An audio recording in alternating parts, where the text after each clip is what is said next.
So this form is filled by the principal applicant, and if they are dependents, they are added as dependent. Dependents don't need to fill their own copy. Alright, first is program under which you are applying. So Joanna is being sponsored, so she is applying under family. Category, she is a spouse. How many family members including you are in this application? So she would put 1, because if you put 2, it's gonna ask for one more person. Like I'll show you, or do you want me to show it to you? Okay, I put, no, later on I'll do. Let's put 1 now. Let's make this video simple. Language of correspondence is English. Interview,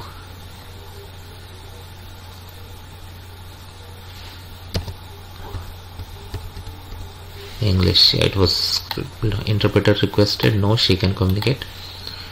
Where do you intend to live in Canada? Let's say Ontario. City, Toronto.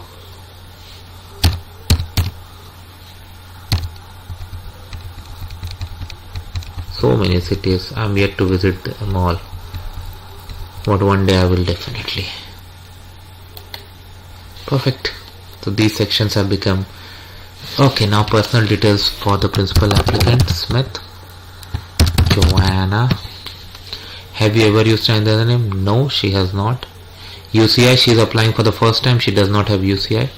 She is a female. Height, let's say 170 centimeters. Just a guess. Eye color, in India typically it's black, so I put black. Date of birth, so let's say Joanna was born on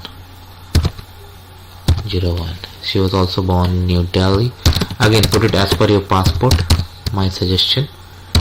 India. Citizenship, she is an Indian citizen by birth. Current country, she is living in India. Status, she is citizen. So go on these fields.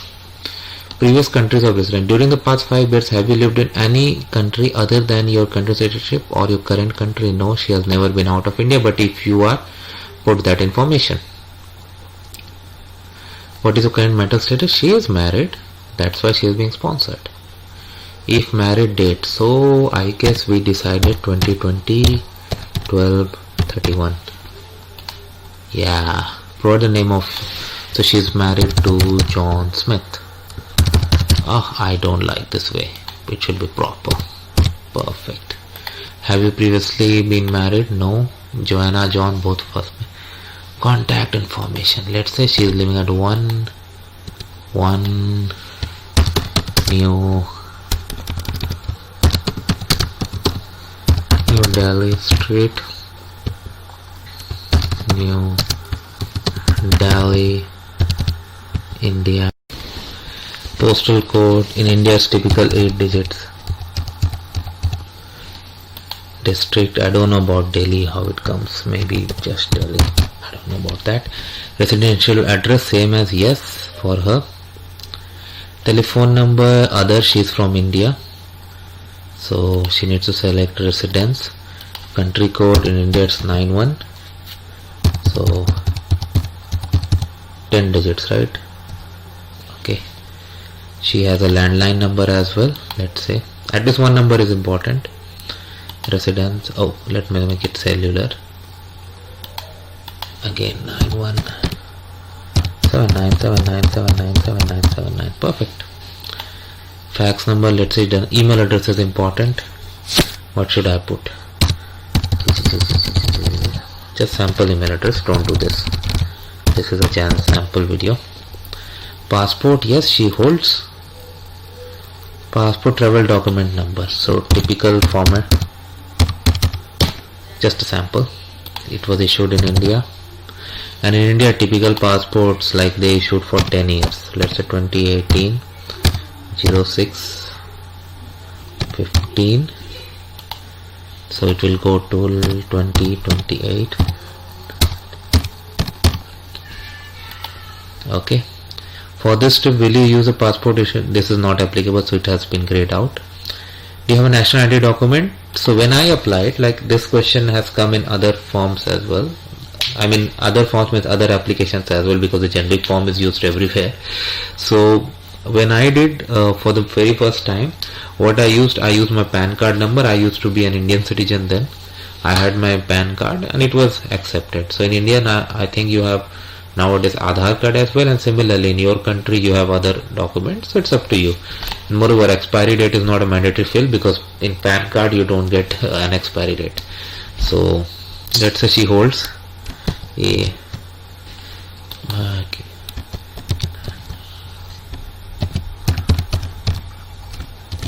just a sample. India, issue date, it's not mandatory but it's good to, let's say 15.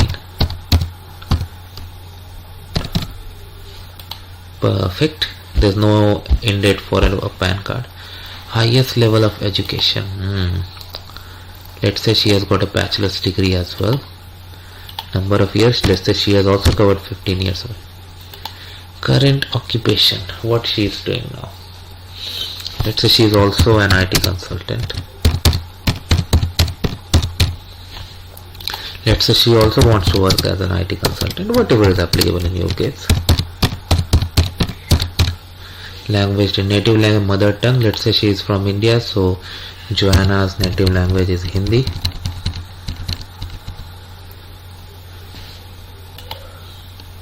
Are you able to communicate in English? Yes. Have you taken any tests? She hasn't taken. Dependents. She does not have any dependents, so remove dependent. Okay, but you can always add dependent.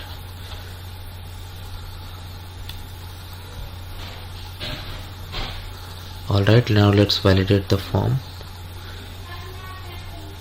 It's right here.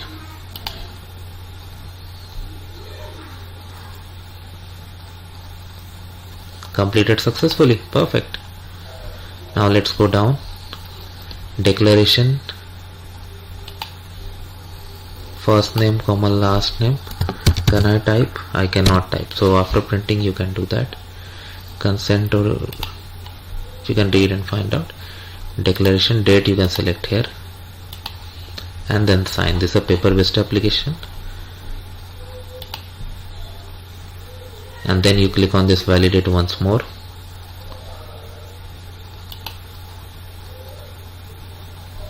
And once you do that, see the barcodes have been generated. Make sure you include them as well in your application. And then you are good to print and sign. Now what happens if I make it 2? Let me give it a try. 2.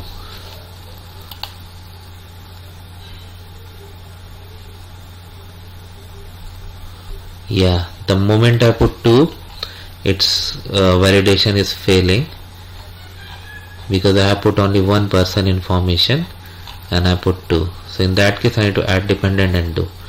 But anyway, now I think I am clear with what I said above. Alright, if I click validate now, it will be all good.